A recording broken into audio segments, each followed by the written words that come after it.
Yesterday, we spoke with Roxy Reed for our Ask the Expert segment, and today we are back at her therapy barn in Homer, Illinois to learn more about her nonprofit organization, Roxy's House. Take a look. On the outskirts of Homer, Illinois, sits a different kind of farm. While it has animals and fields and even a big red barn, it provides a different kind of service than your typical agricultural operation. This is Roxy's House, a nonprofit organization that takes therapy from the clinic to the country. It's a place where folks with autism, traumatic brain injury, and many other diagnoses can come learn and play and heal.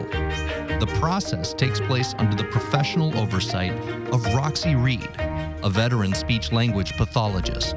Well, I've been a speech pathologist for 25 years.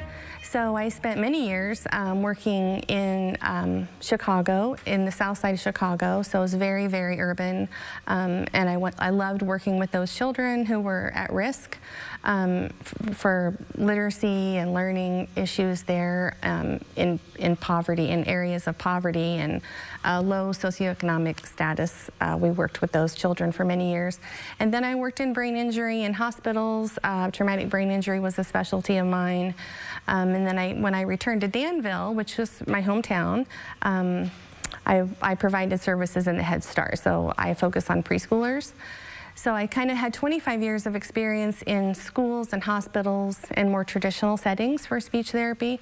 So I knew when I started my own, when we were ready to move from our small private practice, I knew that it would look non-traditional, because that's how children learn, really in a non-traditional way. Roxy's House utilizes nature and animals in place of more traditional methods to help patients achieve their therapeutic goals. The genesis of Roxy's House began as she was doing life with her own children. I had a private practice, a small private practice, and I took my toddlers out on a hike, and we were on a field. We were near a pond.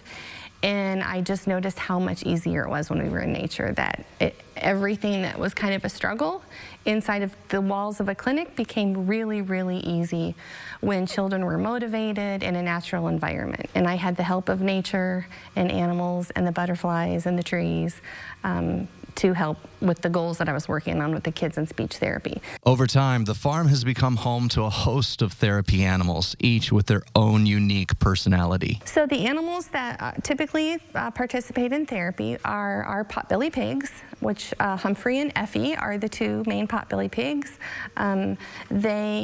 Potbelly pigs are excellent at language. They understand words very well, and they also have lots of different sounds that they use. So they have 20 different sounds. They're really, really good language learners and teachers. And they're very interactive, and they love the children. We also have our 3 alpacas, Opie, Happy, and Calliope. They have very, very soft fiber. They're a little more shy, but they're great for doing alpaca hikes. They can become very interactive. Happy's our only alpaca that does give kisses. So we use them in a variety of ways in therapy. And then we have our barn cats. We do have 8 barn cats.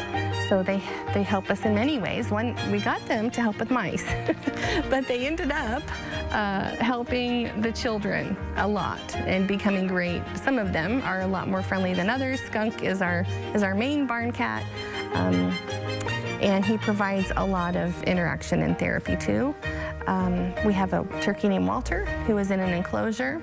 We have a chicken named Geraldine, and there's a free-ranging peacock who, our peacock Liberty has certain clients that he's more interested in. It's really interesting. It's almost like he knows they're here, and he makes his way up to the barn, and he fans his tail.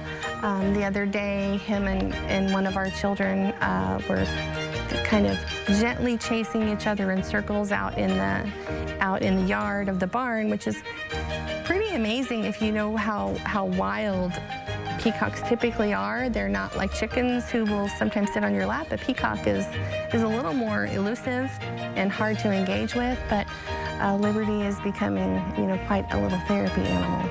In addition to the natural approach to therapy, Roxy's House creates a safe and fun environment where children want to be? We do have 2 traditional therapy rooms, but you can imagine being a child who has to go to a hospital for a shot, and then they also have to go back every week for their therapy. So sometimes it's a challenge for parents to get them to change from, okay, this is where you're medical or you're seen medically, but this is where you go to learn and for therapy on a weekly basis.